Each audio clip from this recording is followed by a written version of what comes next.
अब हम पढ़ेंगे पदार्थ की दूसरी अवस्था। दूसरी अवस्था है द्रव। द्रव अवस्था के अंदर देखें, किसी पदार्थ का आकार अनिश्चित हो तथा द्रव्यमान और आयतन दोनों क्या हो, निश्चित हो, वह पदार्थ की अवस्था कहलाएगी द्रव अवस्था। ठोस अवस्था क्या है? जिस पदार्थ का आकार निश्चित हो, द्रव्यमान निश्चित हो तथा आयतन भी निश्चित हो, पदार्थ की व्यवस्था ठोस अवस्था कहलाएगी। द्रव अवस्था में द्रव अवस्था का आकार अनिश्चित होता है, क्योंकि द्रव में आ जाता है पानी, डीजल, पेट्रोल, मोबिल ऑयल, ये सब द्रव अवस्था के अंदर आते हैं। इसका आकार अनिश्चित कैसे होता है? जैसे 1 लीटर पानी मान लिया, या 1 लीटर डीजल मान लिया, या 1 लीटर पेट्रोल मान लिया। अब अगर इसे 1 लीटर डीजल को या 1 लीटर पानी को आप किसी भी वस्तु के अंदर डालो, जैसे बाल्टी के अंदर डालो तो उसका आकार अलग हो जाएगा, मटके के अंदर डालो तो उसका आकार अलग हो जाएगा, बोतल के अंदर डालो तो उसका आकार अलग हो जाएगा। मतलब इसका आकार तो होगा अनिश्चित, परंतु पदार्थ का अगर द्रव्यमान देखा जाए तो वह 1 लीटर, अगर पानी को बोतल में डाला तो भी वह 1 लीटर था, मटके में डाला तो भी वह 1 लीटर है। आयतन मतलब उसने पहले भी जितने स्थान घेरा था अब भी वो उतना ही स्थान घेरेगा। तो द्रव्यमान और आयतन इसका निश्चित होता है। उदाहरण के लिए हम समझ जाएंगे पानी, डीजल, पेट्रोल, मोबिल ऑयल इत्यादि। ये थी ठोस अवस्था, दूसरी थी द्रव अवस्था। अब हम पढ़ेंगे पदार्थ की तीसरी अवस्था। तीसरी अवस्था में देखें गैस। अब 3 चीजें देखो यहाँ पे। पदार्थ की वह अवस्था जिसका आकार अनिश्चित,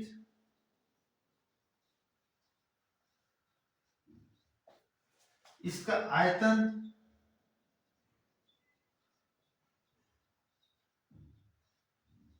अनिश्चित हो तथा इसका द्रव्यमान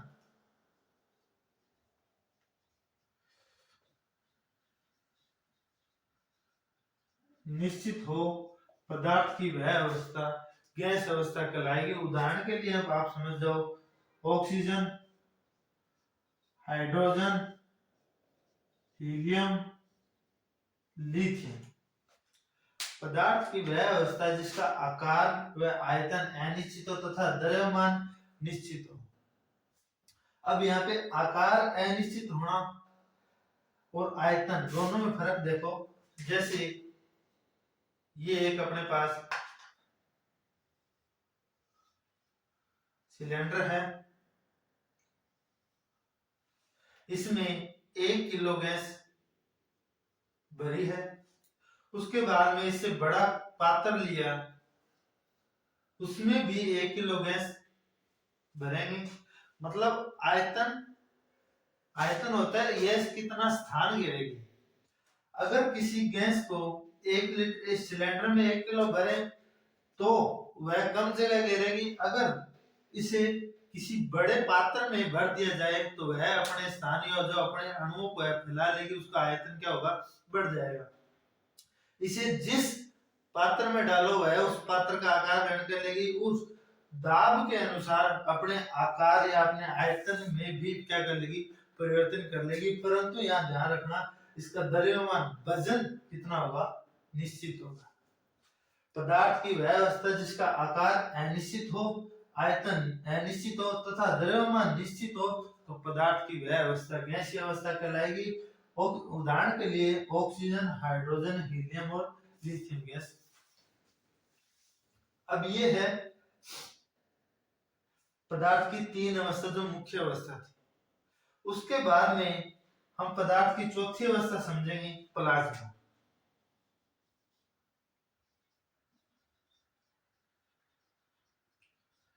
प्लाज्मा अवस्था को हम समझे तो उदाहरण के लिए आप पहले उदाहरण देख लो इसका, जैसे बिजली का चमकना, जैसे तारों का स्पार्क होना, बिजली का चमकना कैसे होता है, बादलों का आपस में टकराव होने के कारण घर्षण हुआ, घर्षण के बाद उनमें बिजली उत्पन्न हुई। तारों के अंदर स्पार्किंग कैसे, तारों के अंदर लूज कनेक्शन हुआ, उनका घर्षण हुआ बल के कारण, जैसे उसमें वोल्टेज प्रवाहित की, बल उत्पन्न हुआ, बल के कारण इलेक्ट्रॉनों के अंदर घर्षण, ये दोनों तारों के अंदर घर्षण हुआ। घर्षण के दौरान उत्पन्न हुई पदार्थ की वह अवस्था जो किसी वस्तुओं के घर्षण या टकराव के कारण उत्पन्न होती है, तो पदार्थ की अवस्था प्लाज्मा अवस्था कहलाएगी। और यह अवस्था को, पदार्थ की चौथी अवस्था को, प्लाज्मा को देखने के लिए कुछ क्षणों में यह लुप्त हो जाती है। जैसे बिजली का चमकना कुछ समय के लिए है और तारों का स्पार्किंग होना भी कुछ समय के लिए। जैसे स्पार्किंग हुई, स्पार्किंग खत्म हुई, प्लाज्मा अवस्था खत्म हुई, मतलब कुछ क्षण के लिए इसे देखा जा सकता है। पदार्थ की चौथी अवस्था। पांचवी अवस्था है बोस-आइंस्टीन कंडेंसेट। उस अवस्था को समझने के लिए एक चीज और समझना, पांचवी अवस्था को देखोगे, पांचवी अवस्था है बोस आइंस्टीन कंडेंसेट। इसकी एग्जांपल अगर देखो, उदाहरण अगर इसकी परिभाषा समझो, तो पदार्थ का वह छोटे से छोटा कण, पदार्थ का वह छोटे से छोटा कण जो पूरे पदार्थ में ऊर्जा उत्पन्न कर दे। बोस-आइंस्टीन कंडेंसेट पदार्थ की पांचवी अवस्था है।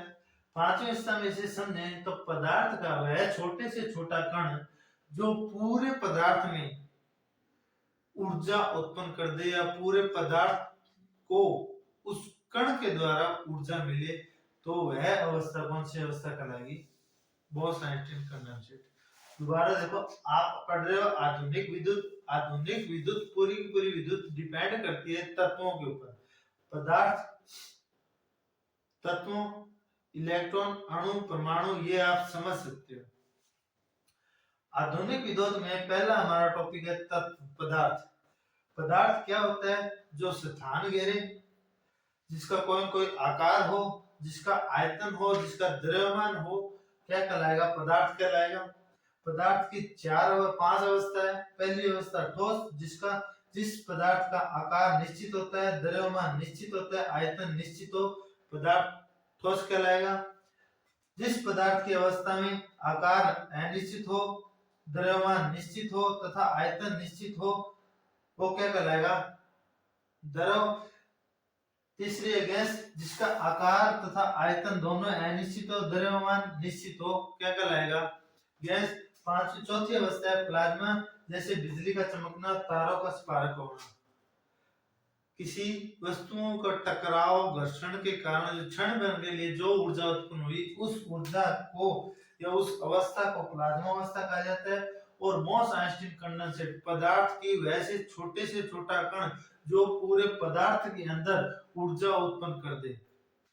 जैसे अपना पूरा शरीर किस पे चल रहा है, हमारे बॉडी के हार्ट, मतलब हमारे शरीर के अंदर जो हृदय है, जो दिल है, उस दिल के ऊपर पूरा पूरा शरीर कार्य करता है। वहीं पे भी पदार्थ का वह छोटे से छोटा कण, जिस ये उस कण में जो पूरे पदार्थ को ऊर्जा दे, वह क्या कहलाएगी, पदार्थ की अवस्था, पांचवी अवस्था कहलाएगी, बोस-आइंस्टीन कंडेंसेट जिसे कहा जाता है। अब ये तो था पदार्थ। अब हम पढ़ेंगे तत्व।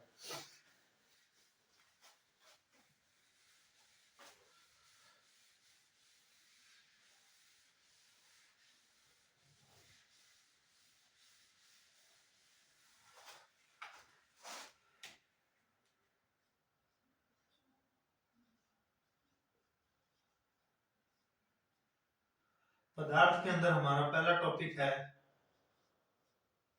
तत्व, या इंग्लिश में से कहते हैं एलिमेंट। तत्व मिलकर बनता है परमाणु, ठीक है, या आप समझ सकते हो अणु। एक तत्व अणु या परमाणु से मिलकर बनता है। अब यहां कहेंगे इसकी परिभाषा अगर हम पढ़े तो केवल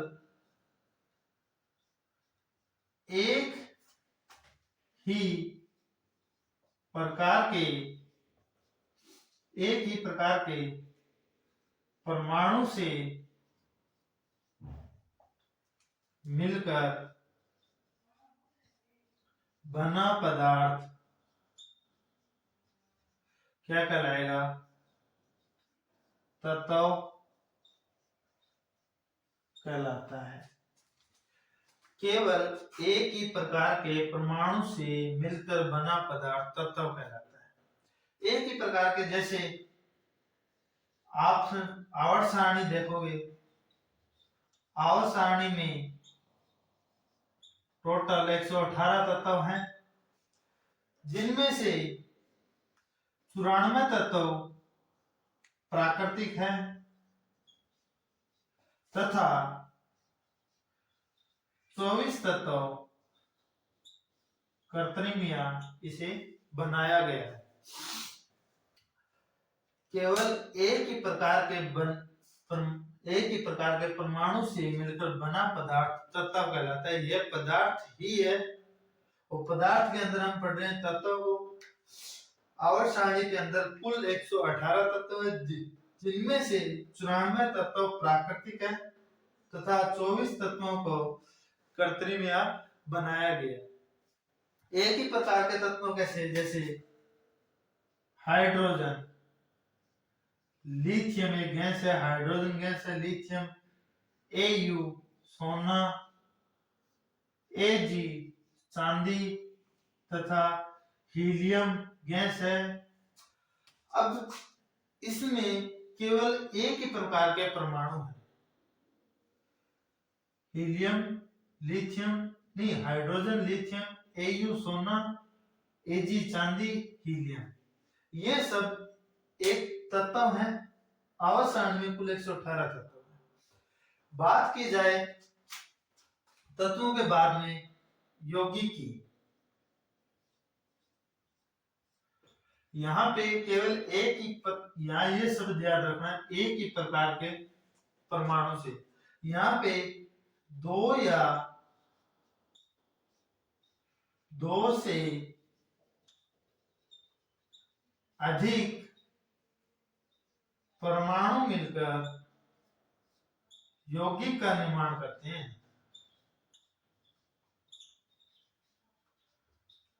यौगिक की परिभाषा हो जाएगी, दो या दो से अधिक परमाणु से मिलकर बने पदार्थ को क्या कहते हैं? यौगिक। जैसे H2, H2O, D2O, sulphur dioxide H2O, और इसमें देख लो आप हाइड्रोजन, भारी जल D2O, sulphur dioxide, NaCl, sodium और क्लोराइड, ये क्या है? यौगिक है। इसमें हाइड्रोजन एक तत्व है, हाइड्रोजन के दो अणु तथा ऑक्सीजन का एक अणु मिलकर एक यौगिक का निर्माण करेंगे, और इस यौगिक को क्या कहेंगे? जल।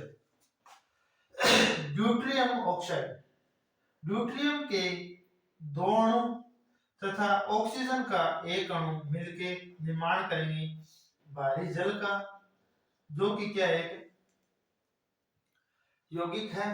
सल्फर डाइऑक्साइड, इसमें सल्फर के दो अणु तथा ऑक्सीजन के या SO2 है, सॉरी SO2, सल्फर का एक अणु तथा ऑक्सीजन के दो अणु मिलकर निर्माण करेंगे गैस का।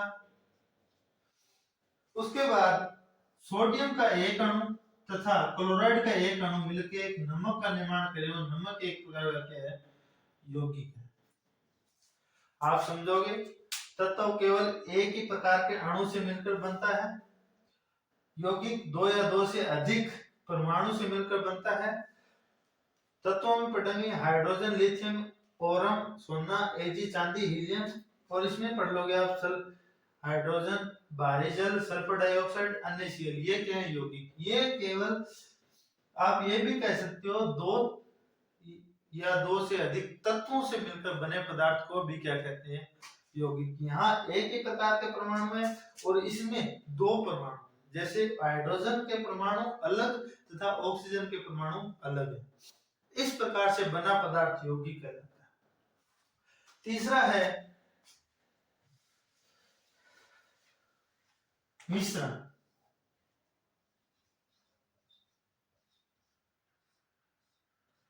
मिश्रण में हम पढ़ेंगे तो दो पदार्थ या दो यौगिकों से मिलकर बने पदार्थ को मिश्रण कहते हैं। यहाँ पे केवल दो परमाणु या दो तत्वों से, यहाँ पे दो यौगिकों से मिलकर बना पदार्थ क्या कहलाएगा, मिश्रण। अब तत्व एक ही परमाणु से मिलकर बनता है, यौगिक दो या दो से अधिक परमाणु या दो से अधिक तत्वों से मिलकर बनता है, तथा मिश्रण दो यौगिकों से मिलकर बनता है। उदाहरण के लिए हम समझें, जैसे आप समझो हाइड्रोजन प्लस में नमक का घोल, इसमें H2 भी क्या है, यौगिक है, तथा NaCl नमक भी क्या है, यौगिक है। दो या दो से अधिक यौगिकों से मिलकर बने पदार्थ को क्या कहेंगे, मिश्रण कहेंगे। और मिश्रण में हम समझे नमक तथा पानी का घोल क्या कहलाएगा, एक प्रकार का मिश्रण है। अब मिश्रण दो प्रकार के होते हैं, एक तो मिश्रण होगा समांगी मिश्रण, तथा दूसरा होगा विषमांगी। समांगी और विषमांगी में अंतर यह है भी, अगर हमने यौगिक या मिश्रण बनाया तो जिस मिश्रण में कि दोनों अलग अलग यौगिक दिखे तो वह समांगी, न दिखे तो वह समांगी होगा, और तथा दो अलग यौगिक पृथक पृथक दिखते हैं किसी मिश्रण में तो वह मिश्रण विषमांगी होता है। जैसे समांगी मिश्रण में आप समझ लोगे जल तथा नमक का घोल, या फिर जल प्लस में चीनी का घोल। जल तथा नमक या जल तथा चीनी को घोलने पर थोड़ी सी देर में उनके अंदर हम बता नहीं सकते भी कौन सा पदार्थ या कौन कौन सा यौगिक इसमें घुला हुआ है। अब विषमांगी की बात करें तो ऐसा पदार्थ जिसमें, ऐसा मिश्रण जिसमें दोनों पदार्थ घुले हो और दोनों पृथक पृथक दिख रहे हो, जैसे पानी प्लस तेल, नमक तथा रेत, और चीनी तथा रेत। पानी और तेल का जब मिश्रण करेंगे तो ये मिश्रण विषमांगी मिश्रण कहलाएगा, क्योंकि पानी के ऊपर तेल तैरेगा और ये दोनों पृथक पृथक दिखाई देंगे। नमक में रेत घोलोगे तो ये एक दूसरे से सामंजस्य स्थापित नहीं कर पाते, जिसमें अलग अलग रेत तथा नमक दिखाई देंगे और चीनी तथा रेत में भी अलग अलग हमें पता चलेगा कि ये चीनी अलग है और रेत अलग है। तो ये था मिश्रण। दोबारा देख लो, तत्व कहलाते हैं केवल एक ही प्रकार के परमाणु से मिलकर बना पदार्थ तत्व कहलाता है। कुल 118 तत्व हैं प्रकृति में, 94 तत्व प्राकृतिक हैं तथा 24 तत्व कृत्रिम हैं। दो या दो से अधिक परमाणुओं से मिलकर या दो या दो से अधिक तत्वों से मिलकर बना पदार्थ यौगिक कहलाता है। और यौगिक में H2O, D2O, sulphur dioxide, NaCl इत्यादि, ये तो उदाहरण कम है, आगे और भी उदाहरण है। उसके बाद में पढ़ेंगे मिश्रण।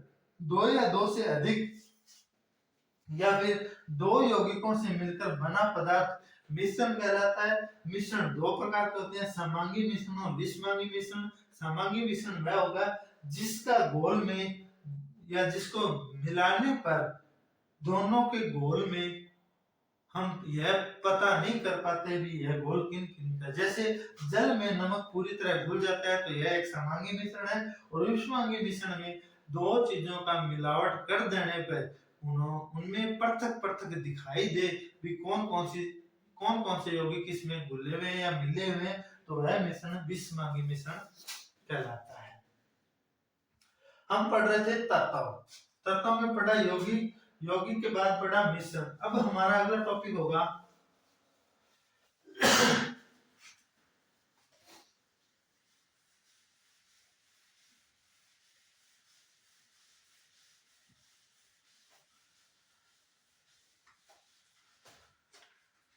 अणु।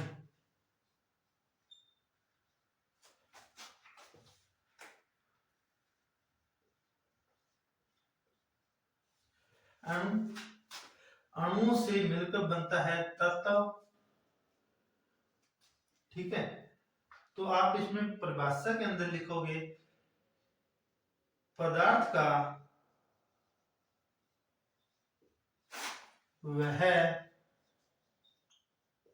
छोटे से छोटा कण जो कि स्वतंत्र अवस्था में न रह सके, स्वतंत्र अवस्था में रह सके तथा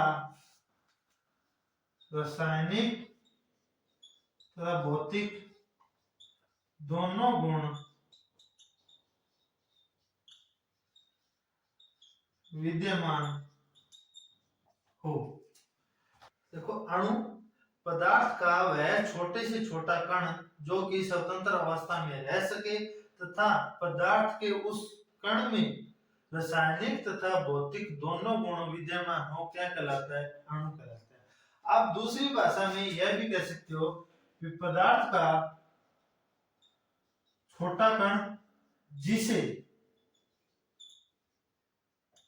और तोड़ा न जा सके।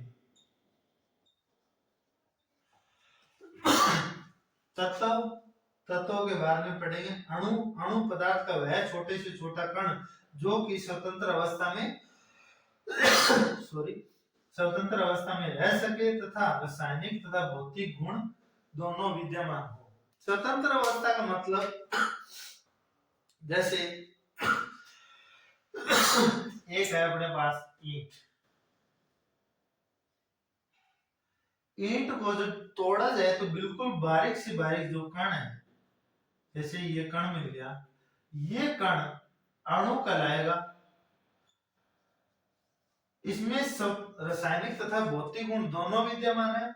जब इसे रासायनिक क्रिया से जोड़े या एक एक कण को जोड़े तो पूरी ईंट बनेगी, ईंट को एक एक तोड़े तो एक कण बनेगा। उस कण को क्या कहेंगे? अणु। मतलब पदार्थ का वह छोटे से छोटा कण अणु कहलाएगा जो कि स्वतंत्र अवस्था में अकेला रह सकता है।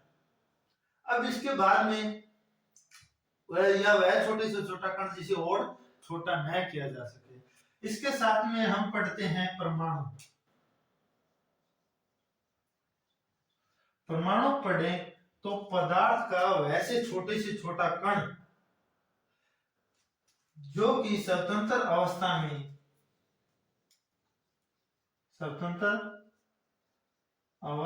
में न रह सके क्या कहलाएगा?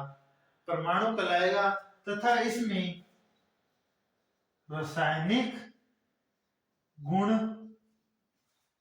विद्यमान हो। जब अणु को जब और छोड़े तो अणु मिलकर बनता है परमाणु से। अणु किससे मिलकर बनता है? परमाणु से। यह स्वतंत्र अवस्था में क्यों नहीं रह सकता? क्योंकि जब इसे अकेला परमाणु को जब छोड़ दिया जाए तो यह नष्ट हो जाता है। नष्ट क्यों? क्योंकि इसका जो परमाणु का जो कार्यकाल है वो है 0.02 माइक्रोसेकंड, या आप कह सकते हो 0.02 बटे 10 या गुणा में 10 की पावर -6 सेकंड। परमाणु स्वतंत्र अवस्था में नहीं रहेगा। अगर स्वतंत्र अवस्था में इसको अकेला छोड़ भी दिया जाए तो ये 0.02 माइक्रोसेकंड के अंदर नष्ट हो जाएगा, क्योंकि परमाणु का जीवन काल 0.02 माइक्रोसेकंड होता है। एक सेकंड का 20 करोड़वां हिस्सा इसका जीवन काल है। इसमें रासायनिक गुण विद्यमान इसलिए है क्योंकि परमाणु 3 उप परमाणु से मिलकर बनता है। इसके पास यह सबसे छोटा कण नहीं है, इसके पास 3 उप परमाणु है और तीनों परमाणु में इलेक्ट्रॉन नेगेटिव, प्रोटॉन पॉजिटिव तथा न्यूट्रॉन आवेश रहित होते हैं। ये तीनों कण, इसमें जब हम पढ़ेंगे अगला टॉपिक परमाणु संरचना, तो ये जो इलेक्ट्रॉन है रासायनिक गुण विद्यमान इसलिए क्योंकि ये इलेक्ट्रॉन किसी दूसरे पदार्थ के साथ या दूसरे परमाणु के साथ जुड़ जाते हैं, इसलिए इसमें रासायनिक गुण विद्यमान हो, यह बात इसमें बताई गई। तत्व एक ही प्रकार के परमाणु या अणु से मिलकर बनता है। अणु पदार्थ का वैसे छोटे से छोटा कण जिसे और न तोड़ा जा सके, जो स्वतंत्र अवस्था में रह सके, जिसमें रासायनिक तथा भौतिक गुण दोनों विद्यमान हो। अणु मिलकर बनता है परमाणु से। परमाणु स्वतंत्र अवस्था में नहीं रह सकता क्योंकि इसका जीवन काल 0.02 माइक्रोसेकंड होता है, तथा यह 3 उप परमाणु कण से मिलकर बनता है, जिसमें इलेक्ट्रॉन, प्रोटॉन तथा न्यूट्रॉन 3 सबसे छोटे कण हैं। और इलेक्ट्रॉन किसी पदार्थ के परमाणु में इलेक्ट्रॉन उपस्थित होने के कारण इसमें रासायनिक गुण भी विद्यमान होते हैं, क्योंकि इलेक्ट्रॉन किसी दूसरे परमाणु के साथ बहुत जल्दी जुड़ना पसंद करता है, या किसी परमाणु के साथ या इलेक्ट्रॉन गति कर लेता है, दूसरे परमाणु में जुड़ जाता है, दूसरे परमाणु के अंदर चला जाता है, जिसे हम क्या कहते हैं? इलेक्ट्रॉन प्रवाह करते रहते हैं। और इलेक्ट्रॉनों को प्रवाह को भी क्या कहते हैं? विद्युत धारा कहते हैं। आज का टॉपिक था हमारा इतना ही। अगर मेरी वीडियो आपको पसंद आए या मेरे पढ़ाने का जो तरीका है वो पसंद आए तो आप मेरी वीडियो को लाइक करिएगा, कमेंट करके बताएं भी मैंने कोई गलती की है या नहीं की, ताकि मैं आगे मेरी गलती को सुधार सकूं। तथा मेरे YouTube चैनल पे आप नए हो तो मेरे YouTube चैनल को आप सब्सक्राइब करना ना भूलें। Thank you.